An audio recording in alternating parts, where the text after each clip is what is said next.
Allez, on clique, là on clique aussi, et si on s'ennuie, on clique ici encore. Sans chichi, voici le strict minimum pour comprendre le dénombrement de KUplay. Un mini-cours et 2 exemples sous forme d'exercices corrigés. Voyons pour commencer la définition.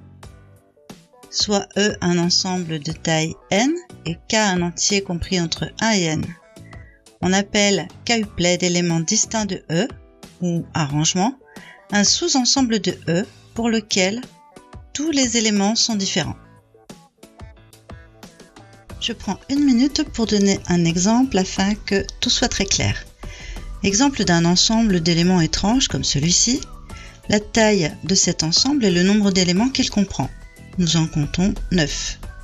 Au sein de cet ensemble, je peux créer le KUplay plus un euro. Il est composé de 3 éléments, c'est donc un 3Uplay appelé également triplet.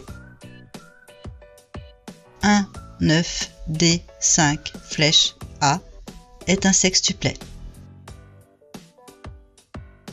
La factorielle d'un entier naturel. On appelle factoriel n le produit de tous les entiers compris entre 1 et n. Elle se note n avec un point d'exclamation et on le dit factoriel n égale 1 fois 2 fois 3 fois 4, etc. jusqu'à fois n. La formule pour calculer le nombre de KUplay, c'est une formule générale. Elle est égale à factoriel n divisé par factoriel de n-k. Dans le cas particulier où k est égal à n, on appellera ça une permutation et par simplification de cette formule, nous aurons seulement factoriel n. Voyons maintenant un premier exercice. Lors d'un tournoi de danse opposant 10 couples, les 5 premiers remportent un prix différent selon le rang. Déterminez le nombre de façons d'attribuer les 5 prix différents. Il y a 10 couples, donc 10 éléments dans l'ensemble constitué par les danseurs. N est égal à 10. Il y a 5 prix différents, donc nous allons composer des 5 uplay qu'on appelle également quintuplets. K est égal à 5. La formule nous dit factoriel n divisé par factoriel n-k, soit factoriel 10 divisé par factoriel de 10 moins 5. 10 fois 9 fois 8 fois 7 fois 6 fois 5 fois 4 fois 3 fois 2 fois 1 divisé par factoriel 5, donc 5 fois 4 fois 3 fois 2 fois 1. On peut simplifier au numérateur au dénominateur par 5, 4, 3, 2 et 1. La multiplication nous donnera comme résultat 30 240 façons d'attribuer 5 prix différents à 10 couples différents.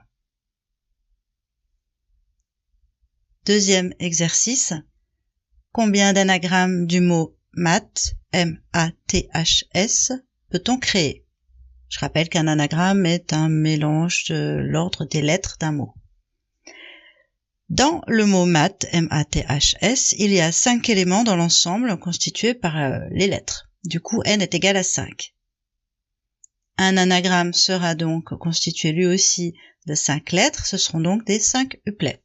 K est égal à 5.